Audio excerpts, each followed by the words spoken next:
Well, we're very excited to be here today. Lakeshore, this is not maybe our first live stream, but it's exciting that we're able to do this, and we've got a new camera, so we hope that you enjoy this. And I just wanted to give a shout out to Jeff Muse and Wanda Muse. They're on a vacation right now, so we just thank you guys so much for all you've been doing with the We Are Lakeshore, and this is why we're doing a sermon this week, not the We Are Lakeshore, but we're looking forward to that to continue. So I wanted to look at 2 Corinthians 4, 16 to 18. So we're going to kind of unpack that today. I just wanted to maybe open up with prayer, though, first. So, God, I just thank you so much for this opportunity to speak your word.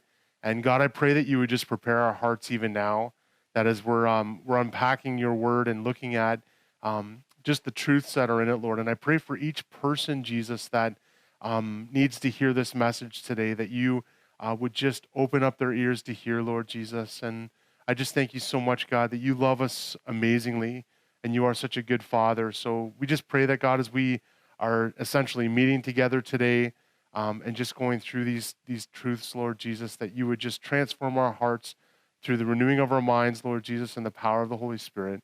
We just thank you, Lord, for all that you're doing, and thank you for never leaving us nor forsaking us and loving us so well. We thank you, Jesus. In your name we pray. Amen. So if we look at 2 Corinthians 4, verse 16 to 18, this is the translation of this is, I believe it's NLT or something. So if you have NIV, it may not be the same. But if you do have your Bibles at home, definitely grab it and just flip with me, and it'll end up being the same. So this is the reason we do not give up. Our human body is wearing out, but our spirits are getting stronger every day. The little troubles we suffer now for a short time are making us ready for the great things God is going to give us forever. We do not look at the things that we can see, but we do look at the things that can't be seen. The things that can be seen will come to an end, but the things that cannot be seen will last forever. So we'll look at each section of this verse because there's a lot in this, and it does give us an amazing perspective. So my heart in this is that when we're done going through this today, that we are going to look at some things very differently and see God even in the hardest things that we may be facing. So sometimes we get focused on the wrong things. We can only see our circumstances that we face, our challenges that interrupt our lives. God says this is the reason why we don't give up. Right at the beginning of this verse, he knows we are wearing out, and we as Christians aren't exempt from the trials of this life. But, and this is an amazing part of this verse, our spirits are getting stronger each day, and our troubles we face are actually preparing us for what God has been preparing for us. So from this perspective, and if we see it this way, wow, this changes how we view the hardships we face. Nothing is wasted, and God uses it for our eternity with him. So not that we want trials or hardships, but for those who feel like the rug has been pulled out from underneath you, or you've had a hard year, or maybe just you feel like, I can't believe this has happened. God has an amazing plan, even with the things on earth that would not ever make sense. Or how could a loving God allow this? Suddenly we realize we aren't seeing the bigger picture, and God, who loves us, will take the hardships of life and bless you with him for eternity. I was so encouraged by that this week. I know that in our own congregation, I think, Anna, what you've been facing, and Vandra, and there's so many other people, we don't want to leave anyone out in that statement, that we go through hardships, we go through things, and some of us are going through things that we haven't even voiced or we haven't said to anybody, and yet God is saying that it's not wasted. He is using these things to make us more like Jesus. He's using these circumstances to build up our eternity with him. I just think that's incredible to know that everything that we have faced, whether we have an answer for it or not, God has an incredible plan in the making right now today to the things that you're going through. I love God so much for that truth. Don't always like going through it, but it's just incredible to know that God has a better plan than we could even imagine. So God in this is saying, don't look at what you see. We need to be looking at what we can't see. Just stop for a minute and soak this in. I sometimes imagine what it would be like to be in heaven after 1,000 years, thinking back on my small section of time on earth.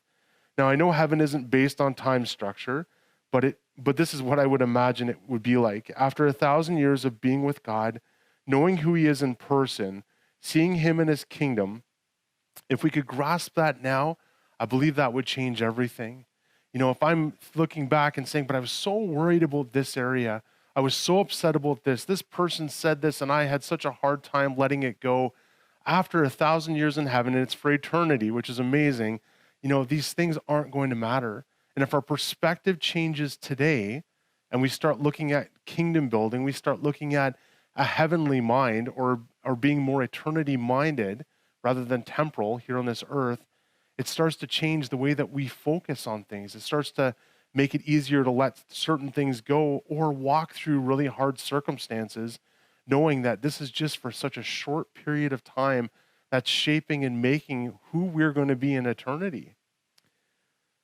So, and I believe this is what he's saying to us through this verse. Would we not do some things different? I believe we would change our focus. So I was saying that. And maybe he would even refocus us. Even if sickness, financial issues, family problems, and we can add to this list. We all have the things that we're going through are a part of our lives. We can still live for our King in full. So no matter what we go through, God has still given us the ability to walk things out with him and to do it well, even if it's things we don't really want to have to go through. I want to be driven by eternity, and I want to think heaven-bound, not temporal. If I do this, then loss of health, persecution, death, whatever it would be, suddenly loses power over me. Fear and anxiety no longer have the heavy weight over my heart or mind. I'm actually praising God and rejoicing over any issue of calamity that I face because I know who he is and nothing is wasted or pointless. This gives me a new appreciation for some of these verses that I'm about to share. James 1 verse 2, consider it pure joy, my brothers and sisters, whenever you face trials of many kinds. And Romans 8, who shall separate us from the love of Christ? Shall trouble or hardship or persecution or famine or nakedness or danger or sword? As it is written, for your sake we face death all day long. We are considered as sheep to be slaughtered. No, and I like this part because this really does bring that clarification of who we are in Jesus Christ. In all these things, we are more than conquerors through him who loved us. For I am convinced that neither death nor life, neither angels nor demons, neither the present nor the future, nor any powers, neither height nor depth, nor anything else in all creation will be able to separate us from the love of God that is in Christ Jesus our Lord. Now, don't get me wrong, there's still many things we would rather not have to go through. But, and there is this word again, your spirit is getting stronger every day. You are building your eternity each day. Think about that. You today are either building up earthly treasures that will pass away or kingdom ones that will be forever. He gives us a choice to see what we can see or believe and have faith and trust him for the unseen parts of this. And it's knowing God as a loving father, a faithful friend, someone who really will work out every detail for eternity. Where Matthew 6:19 says, and I love it, it's brilliant. Don't store up for yourself treasures on earth where moth and vermin destroy and where thieves break in and steal. Everything we own, and I think this is a Francis Chan quote, everything we own will end up in the dump someday. Think of that. Your prized possessions, everything in your home, the things that you love, everything someday will end up in the dump. It doesn't hold a value. We can store up treasures here and try to have the best life now, but it doesn't work because it will pass away. I love the idea of refocusing and thinking, God, in this time, I'm able to store up. And it's not because we're doing it for more treasures in heaven, but the idea is that we will create many crowns, be able to do many things, and then we lay them down at Jesus's feet because he is the gift. He is the most amazing truth, love, and joy that we could ever have versus anything, whether it's treasures in heaven or treasures on earth. So often, we hear God wants you to have your best life now. And I can think of a few prosperity preachers, and when I say that, I would disagree. It's not wrong to have great moments in this life and enjoy it.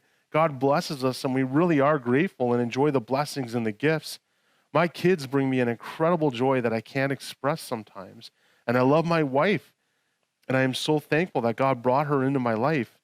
But even something as beautiful as these gifts does not compare and shouldn't be competing with the love that I have for God. Let's put our trust in Him, and let's take a step forward in His best will for us. Let's embrace our circumstances and realities, as big and as scary as they may seem, and let's put our eyes back on the Father, the author and the finisher, the King who has said, I will never leave you nor forsake you. I wanted to close on Romans 8:17 today. God is so faithful to us, guys, and loves us so much, and this to me just says it all. Through faith, we were born into God's family. So you are not abandoned. You are not an orphan. Even in this world, if we don't have family around us or people that care or love us, God has said, you are my family. That's amazing. He has given us a new name, a new spirit, and a new future to testify to this very fact. We are heirs of God and co-heirs with Christ Jesus. God has withheld nothing from us. Ephesians says, for He chose us in Him before the creation of the world to be holy and blameless in His sight. In love, He predestined us to be adopted as His sons and daughters through Jesus Christ, in accordance with His pleasure and will. All of this eternal blessing grew out of His love for us. Before Christ, we were helpless and hopeless, without God, but through the blood of Christ, we've been brought near and included in the covenant of His promises. So I want to encourage you today, again, as we go through this, and sometimes we'll hear the message and there'll be points that'll kind of stand out to us. We do go through real issues. There are circumstances that we face each day, and sometimes life is great and we don't have much to worry about and we just kind of go through the motions. But sometimes we do get stopped right in our tracks with circumstances and things that take place. But I want you to know again that God is with you, never will leave you nor forsake you, loves you, and promises to walk with us through it. It's not God sitting on a throne, sitting there saying, well, you're going to have to go through this, and then I'll meet up with you when you're better. He actually comes right into it with us. The Holy Spirit is with us always, and we're always trudging through no matter what we have to face, no matter what we're going through. And then to know on top of this, and this is what really stood out to me this week, to know that everything we have faced that has been difficult, hard, that's created maybe more of a maturity in us, things we've had to sacrifice, things we've had to lay down, having those phone calls that nobody wants to hear about the bad news that's taken place or the health issue that now we're going to have to walk up against. What we know today is that God has a plan even in that, and it's for our good. Not only does He turn what the enemy means for our bad and use it for, our good and His glory, on top of it, He's taking all these things and He's building things in eternity for us. I'm just so thankful. This is the God we serve, and He loves you. Spend some time with Him this week. Just have that alone time. Intimacy is all I will ever preach. It's just where we need to be, because then when I know Him as a loving Father, when I know I can trust Him, that's what makes all the difference in believing on those things that are unseen, that I can trust Him and walk things out. Be blessed, Lakeshore. I love you guys, and looking forward to very soon when we can all be together, and that is coming soon. We'll talk to you soon. Be blessed.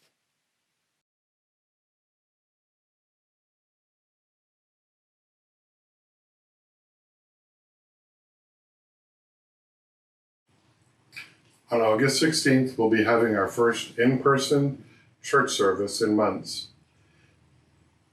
Our regathering process has been quite difficult, with lots of work to be done. It's been much like a construction project.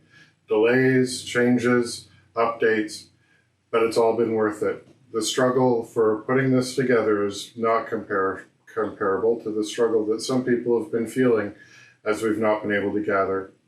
As we regather, I wanted to take you on a bit of a journey. I wanted to share some of what you would experience as you come to church when you do on August 16th or in the weeks to come. Much of this has already been shared in an email. If you're not receiving our email updates, Perhaps you're not a part of our mailing list, or perhaps our emails are going into your junk mail. Make sure that our email address, lakeshorechurchnb@gmail.com, is one of your contacts, and also check to make sure that we're not in your junk mail. Another good idea would be to contact the church and give us your email address. We'll check to see if you are on our mailing list.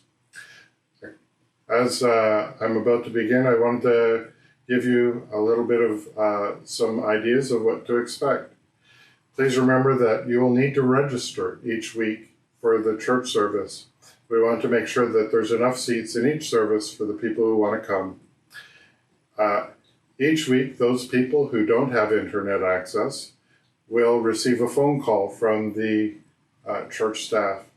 We'll be calling to see whether you plan on attending the church service and what service you plan on attending. For everybody else, we'll be sending out emails and making Facebook posts with the opportunity to either register through an online registration process or with our phone number so that you can call the office and register. Our kids' church program will be held during the 9 a.m. service each week. Children 5 and under will need to be accompanied by a guardian or a parent. There will be a sign-in process that will take place for the children as they arrive, and they will be escorted downstairs for the church program. Our kids' church program registration will be happening each week, Sunday and Monday, prior to the Sunday you are planning to attend. You'll receive a phone call or an email from Pamela, our children's director, who will reach out to you to see whether you're planning on attending. Otherwise, you can email her at lakeshorekidschurch@gmail.com. That's lakeshore church@gmail.com. Registration for them again is on Sunday and Monday. Also keep in mind that this program is for children 11 and under, and parents are welcome to attend with their infants if they so desire. For anybody who has children that are registering in that program, we invite you to, at the same time, register for the 9 a.m. service if you're planning on being upstairs. Registration for those without children will be taking place on Wednesday and Thursday each week. This gives priority to the 9 a.m. service for those with children attending the kids' church program. Again, you'll receive either a phone call or an email, or you'll be able to see the post on Facebook. Keep in mind that church will feel very different during this time. While we're in the building, we will be required to wear a mask unless under the age of 5 or those with a medical exemption. Our greeting times will also have to maintain social distancing. Greet each other with smiling eyes and happy hellos. We're not able to hug or shake hands at this time, and so keep that in mind, even though it will seem so uncomfortable for many of us to do that. Also, we're not allowed to sing during the church services, as the health unit has notified us that they're afraid that our masks will fail as a result of doing that and will not protect those around us. And so what I encourage you to do is to clap or raise your hands as you feel is appropriate, or another option is for you to speak the words of the songs as worship to the Lord. When you arrive, you'll be screened by one of the ushers to see whether you have any COVID-19 symptoms. Essentially, you'll be asked if you have any of the symptoms, if you've been out of the country, or if you've been around anybody who's been out of the country with COVID-19 symptoms, or if you've been in contact with anybody who is a probable case of COVID-19. So keep that in mind when you're registering, as well as when you're coming to the church each Sunday morning. After being screened, an usher will escort you into the sanctuary to take you to your assigned seat. Please understand that assigned seating is necessary so that we can maximize the number of people able to attend each service. Jesus, speaking of the sheep and the goats, shares his value for those who are unwell or weak. When we follow these guidelines with a glad heart, it is for the sake of the vulnerable. Jesus values it and counts it as an act of worship aimed right at him. I would encourage you to keep our government in prayer. Even in the short planning process that we've had as a church, to have to deal with some of the COVID-19 issues, it has been a real struggle for us. I can only imagine how difficult it has been for our government as they've had to deal with this in a much more escalated fashion. Please be praying for them and pray for us as we regather. One last item, wanted to let you know that our service will be live streamed each Sunday morning. And so if you can't attend in person and you do have internet access, we will be posting a link in our Facebook account, as well as sending out an email to let you know how to access our live stream each week. Anyways, at this time, God bless. Hope to see you. If you're not able to come, please give us a call at the church. We'd love to chat with you, pray with you, and encourage your hearts. God bless you.